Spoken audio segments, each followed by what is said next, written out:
Frontline Conversations, leading the debate since 1984. Hello and welcome to Frontline Conversations. This is Irfan Amin Malik. On August 16 this year, Election Commission of India announced much expected assembly elections for Jammu and Kashmir, which means people of Jammu and Kashmir will get a chance to elect their representatives after a gap of 10 years. These elections are very significant also considering Jammu and Kashmir lost Article 370, the special status, and statehood on August 5, 2019. At the time when Election Commission of India have announced these much expected assembly elections in Jammu and Kashmir, we wanted to understand the mood on the ground, how political leaders are connected with people on ground, and also what is the political buzz like in Jammu and Kashmir. For this interview, we are joined by J&K CPIM leader and PhD spokesperson, Mr. Mohammed Yousuf Tarigami. Mr. Tarigami, you're welcome to Frontline Conversations. Thank you. Mr. Tarigami, let's begin this interview by asking you that a year after Article 370 was abrogated, on October 2020, various political parties in Jammu and Kashmir assembled under an umbrella which is called as People's Alliance for Gupkar Declaration, which is PHGD, or in other words, we call it Gupkar Alliance. At a time when elections were announced by ECI, elections are around the corner. We do not get to see PHGD anywhere. There's no talk of PHGD these days. Where is PHGD? Is it alive or has it collapsed? First of all, we have to understand the context of emergence of PAGD, People's Alliance for Gupkar Declaration. It is not after 5th August 2019, but one day before, 4th August, Dr. Farooq convened a meeting at his residence where all of us, most of us political leaders,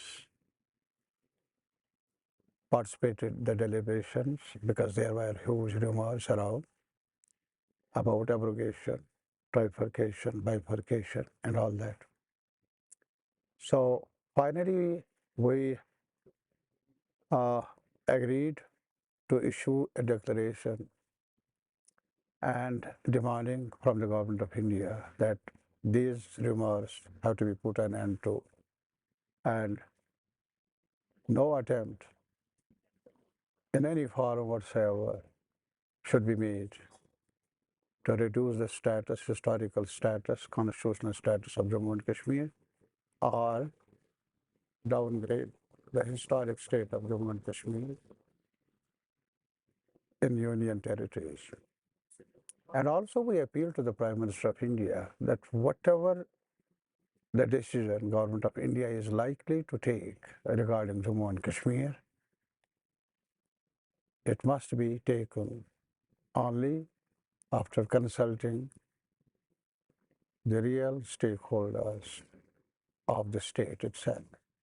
That means all the political formations of the state, Jammu, Kashmir, and Ladakh. But on returning to home and in the midnight itself, that was the last meeting. And then again, after a gap of time, as you rightly put it, in 2020, most of us were either detained in jails or house arrested. Like Dr. Saab was under house arrest, I was here, and many more. Almost all the shades of political leaders were under detention. So then again, we assembled at the residence of that MP who was Hasnain Sahab, and then decided there that we have to issue an appeal, revive the efforts which we had initiated. And this is the process. And then there were many, many attempts by the authorities to divide us, and not only to make us dysfunctional. And nevertheless, we tried to remain together and succeeded to some extent in raising the concerns of the people of Jammu and Kashmir. You mean to say that government has actually played a role to create a division between the PAGD constituency? It's not a question of they created, they did not succeed, but certainly they attempted at. They attempted at, and that is quite obvious. And it was an eyesore for the government. It remained eyesore for the administration. They have accused us, they have condemned us by declaring us as Gupkar, gang of Gupkar. So all those abuses, accusations and all that, they were there, leveled against all the political leaders. During all these years, we saw a lot of political parties leaving this alliance for many reasons. No, that's a fact. You see, I tell you, there was at one point of time, Sajad Lonsa was there, he left. And there were some others like Congress and all that. They remained associated later on as well, Congress. When we visited Jammu and when the question of increase in the number of voters was there, and that concern pushed us together, all of us, including those sections of politics from Jammu region which were not part of Gupkar Declaration. So such activities, the question is, I must tell you, that the urge of or the necessity of emergence of such a platform was because of the concerns of the people about the constitutionally guaranteed rights of the people of Jammu, Kashmir and Ladakh. And in our view, it was a big assault on the bond of relationship itself, because Jammu and Kashmir acceded in certain circumstances when there was a claim from across at that time, and this was the only Muslim majority area bordering with other side. And the people of Jammu and Kashmir and the then leadership took a historical stand and offered the to have the relationship with the Union of India. And Constituent Assembly was there, and in that Constituent Assembly, this proviso of Article 3.7 was incorporated in the Constitution of India. It does not come from other area, any other state, any other country. It emerged out of the discussion and debate of the Constituent Assembly of India. It did arise because of the compact between the leadership of Jammu and Kashmir and the Union of India. So this, in our view, historically, it is a bond of relationship which has been assaulted. Article 370 is not a favor. It's not the concern of the people of Jammu and Kashmir alone. It should be the concern of the Republic itself. Some people are forgetting. At a time when two major regional parties, National Conference and PDP, were actively participating in PAGD meetings and were the part of PAGD actively. But we saw recently in Lok Sabha elections, both fought elections separately. You see, again, there is a misconception, perception, that as if the PAGD is a platform, electoral platform. It is not. What is it then? That's what I am telling you. It is the question of the larger concern. Then there could have not been any meeting, any ground of meeting those sections of the population which have been having contrary views on many other issues, like some sections from Jammu region as well. Earlier we were accused that it is confined to Gupkar. It did emerge, it got this nomenclature just because the meeting took place in Gupkar. Otherwise, it was an alliance concerning the issues which are part of the overall uh, area of concern for the people of Jammu, Kashmir and Ladakh. It's not confined to Valley. It's not Valley-centric. My point is, and the Gupkar Declaration, if you go through it, which was adopted unanimously on 4th of August 2019, there is no mention of elections. There was no question of elections at that time. The concern was that there should not be any assault on our constitutional rights. And that concern remains even now. Those concerns remain now. Those are not just attended or erased or addressed. Being a PhD spokesperson, are you not agreeing with those leaders who have already left? And on many occasions, they told me that the PAGD is not an electoral alliance; it's an ideological alliance, as you also said that. I'm not talking about ideological. I'm talking about it is the question of the concerns of the political concerns of the people of Jammu and Kashmir. Exactly. My point It is reflects why that. why PAGD then fought EDC District Development Council elections in 20. Again, Alliance. it was a compulsion. At that time, we were at Jammu holding a meeting, talking to the people there as well, because we were told that you are confined to the valley itself. Then all of a sudden, there was an announcement of DDC elections. We hurriedly decided that we should take advantage of this situation, this opportunity. Will it be right to say that PAGD bus could not move forward? It stopped midway. I'm not, you are suggesting, and I will suggest that please give me the chance to explain. Yeah, please. And what I am suggesting is the essential reason, the real reason for emergence of PAGD is the broader concern of the people of Jammu and Kashmir regarding the assault which took place on 5th August 2019 against the constitutionally guaranteed rights of the people. That is the concern. That concern remains even now. That concept remains now. Whether the political parties get engaged, some may come, some may go, or it may not remain functional even, it may get dysfunctional. But nevertheless, as a citizen, I must tell you that the concerns of each one of us, the citizens of Jammu Kashmir, remain that it is a historical state, has been downgraded without the consent of the real stakeholders of people of Jammu, Kashmir and Ladakh. Now you look at Ladakh. Earlier when this decision was taken, there was some sort of a celebration in Leh area because they wanted earlier, they demanded union territory status. Now what is happening? Kashmiris have yet to decide to come collectively on streets to protest and all that. But in Leh and Kargil, minus temperature, they have shouted, they are shouting on streets, and they are saying that we need protection of land, we need protection of jobs, and we need sixth schedule, we need legislature for Ladakh. So my point is now, go to Jammu. And that's why there is erosion in the last parliamentary elections, despite all claims by the BJP, despite there was no effective resistance from the opposition parties here. Congress was not in that stable position at that time, but there was erosion. No, number of people, many people, they voiced their concern, they voted against. So my point is, they wanted business. Where is the business? It's not only in Valley that the business is down, the market is down. It is more so equally in Jammu region as well. Where are the jobs? They had claimed that earlier Kashmiris have taken the jobs and Jammu people were waiting, younger generation waiting. There are no jobs.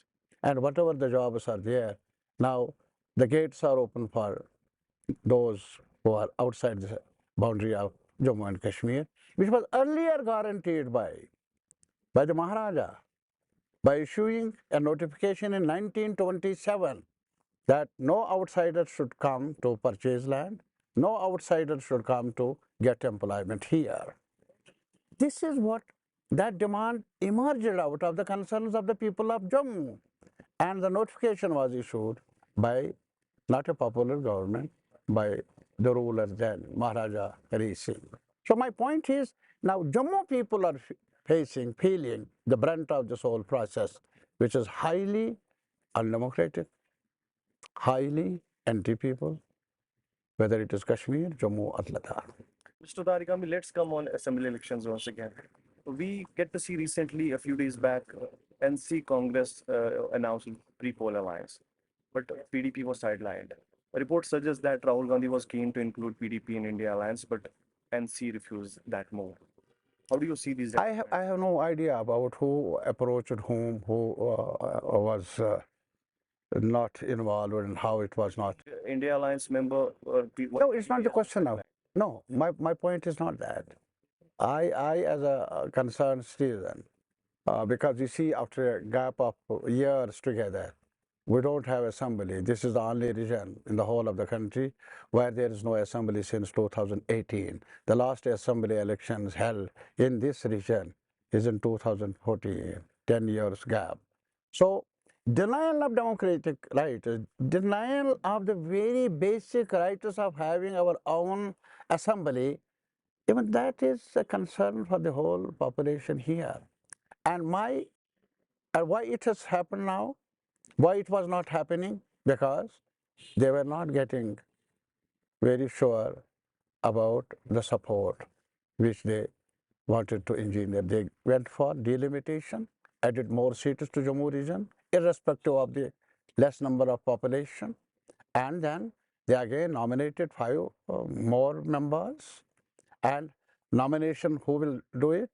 Lieutenant Governor, not the cabinet. And again, they have made amendments. Now people, we are talking, all of us are talking, restore statehood.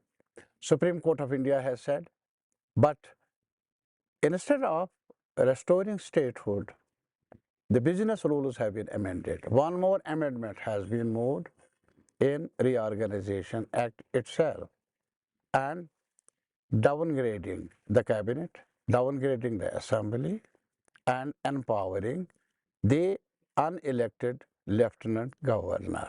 This is the scheme of things which are happening now, which have happened quite recently. Not only that, the budget was presented by the union government, union finance minister, about Jammu and Kashmir, minus the grants of police department. That budgetary allocations were put in the list of union budget. What does it mean? Not a favor for police, but taking control of police. Now, whatever the assembly will be there tomorrow, it will be with less power, more powers. So I'll come on that. But my question is regarding India Alliance once again. You have been vocal regarding restoration of Article 370, and you have been actually fighting for it, as you rightly pointed out, along with other parties.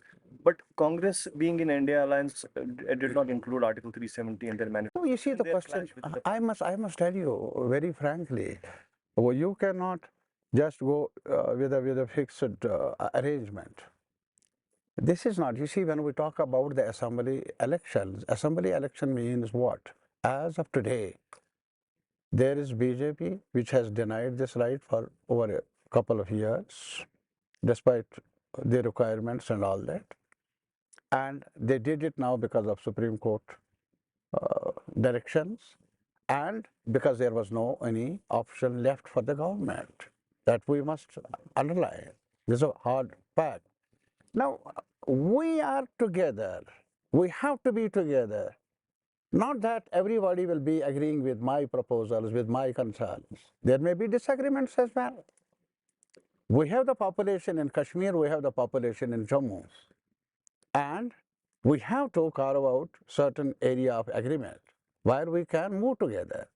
It does not mean that I am giving up my position, and it does not equally mean that anybody else is supposed to accept my interpretation of the situation or my agenda. So recently Parliament elections were held, and then only there was some alliance between Congress and this national conference, and we supported that as CPIM. So PDP was not part of that. That, of course, we should have avoided, we should have tried and all that, that I agree. But the fact remains that it's not that Congress will be same as national conference will toe the line of Congress, everything. But we are unanimous on what? Restoration of democracy in Jammu and Kashmir, making the administration accountable, putting an end to repressive measures against writers, journalists, students, youth, and all that. So these are the vital demands. And the fundamental demand as of now is, as Supreme Court has mentioned it in its judgment, that is restoration of statehood. That remains one, not only one of the important, the very important demand of all the people in Jammu and Kashmir. Besides, we want protection of land, we want protection of jobs as well.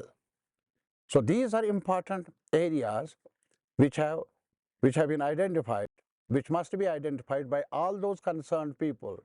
And then fundamentally, in my view, BJP has done what it should have not. They have assaulted the constitutional rights. They have assaulted the very basic rights of the people of Jammu and Kashmir, deprived the people with the rule of law, and bureaucracy is doing whatever it wants to do. And there is a huge suffocation people are facing, whether in Kashmir or in Jammu, whether traders, the common people, on the question of livelihood issues, on the question of price rise, on the question of freedom of expression, freedom of association. All these situations are issues matter, and for that, broader agreements are required. There may be certain amount of disagreements as well, but disagreements must not stop us from shaking hands wherever there is some possibility of working together. J&K is now a union territory. How powerful could be the assembly this time in Jammu and Kashmir? Also, it is in response to the recent amendments to transition of business rules, expanding the powers of lieutenant governor. How powerful do you think J&K assembly would? One more assault. That's what I am telling, that the government of India is not drawing lessons. They don't want to empower the people. We are not asking give us more powers. We are asking them whatever powers were there with this historic state, those must be restored. They are on record. When last time Prime Minister convened the all parties meeting, Prime Minister, Home Minister assured us about restoration of full statehood. Now, you see, elections, but huge effort by the government of India that whatever the assembly is there, it is not empowered.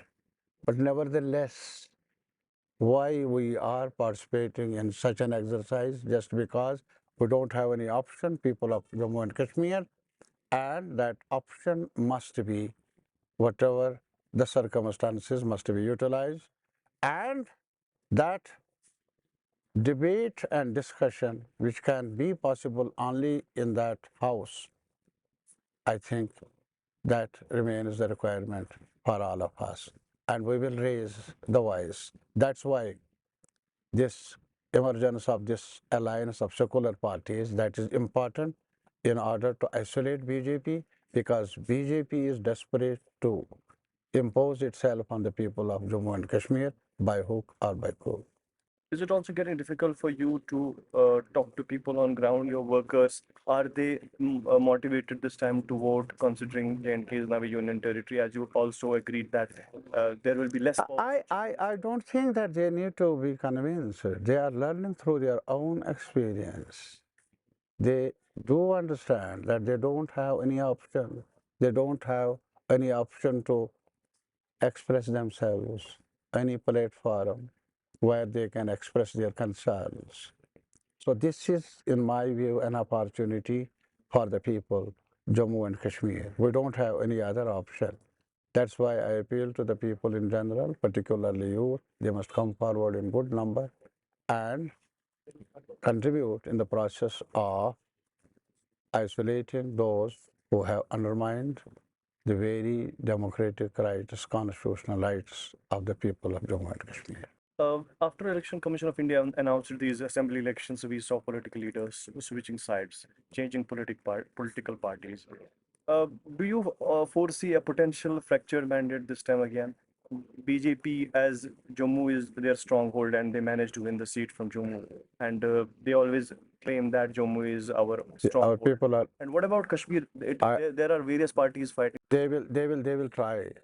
The government of India, the administration will try to divide us, to create certain such elements, encourage such elements who want to divide. Situation might arise. I don't think. We trust the people. People have that capacity to understand the situation. We have learned through. What if situation arises that Jammu goes to BJP and Kashmir gets divided in regional? Why are you looking at now? Jammu people have drawn lessons from their own experience. And Kashmiris have also learned lessons that we can't move around in isolation from each other. Our issues are common, our concerns are common. We have to build bridges. We have to come closer and face these challenges together. You don't think there will be a fractured mandate this time? I am hopeful that people have enough wisdom not to fall in the prey of the government of today, the administration, which they are desperate enough to divide our ranks. I hope that people will understand, they will unite their ranks, and all the secular parties must realize that the challenges are bigger, and those challenges can be met only being together. During recent Lok Sabha elections, we saw senior political leaders losing their elections from different seats in Kashmir, including two former chief ministers, Mehbooba Mufti and Umar Abdullah. And in North Kashmir, we saw Sajjad Ghani Don also losing the seat. Do you think that people are looking for a change? And if You they're see, looking if for a change, finally, are you thinking that we might see that change in assembly elections?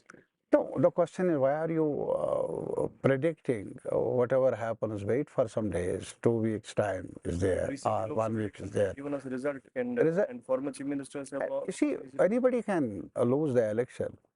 It's not only here and elsewhere as well, but they are drawing lessons as well. They know how to act and how not to act.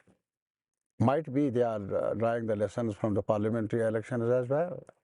We need uh, effective intervention from the people of Kashmir and Jammu. This is a hard time. This is a difficult time which we are undergoing as of now.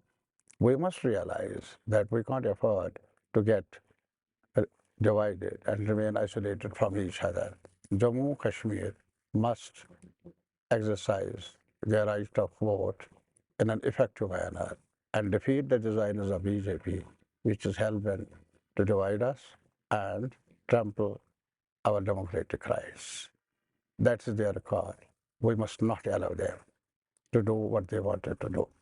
What about restoration of statehood? There are two former chief ministers, Mehbooba Mufti and Umar Abdullah, have claimed that they will not contest elections until and I think there is no option for them. I think they must reconsider their. They might be reconsidering. They have the enough capacity to understand. Do you see any ray of hope statehood gets restored to Jammu and Kashmir as soon? I'm very hopeful that the journey might not be so short as you and me may like, but certainly I have seen the ugly nights, longer nights as well, but then the dawn also I have experienced. And then this long journey, there will be some light at the end of the tunnel. Let's hope for that. You have been undefeated in Kulgam since 1996. But last elections, we saw that you won by narrow margin. Because Yeah. And now when Jammu and Kashmir has lost Article 370, political dynamics have considerably changed. How confident are you in retaining your seat? first of all, I must tell you, earlier as well, when narrow margin was there were bigger players. My friends in journalist community know. But nevertheless, I won thanks to the wisdom of the people of Kulgam area. And again, as of now, Kulgam is as wise as the rest of our community. They will decide decisively. I hope I will not be disappointed. Mr. Tarigami, thank you so much for joining us for Frontline Conversation. Thank you very much.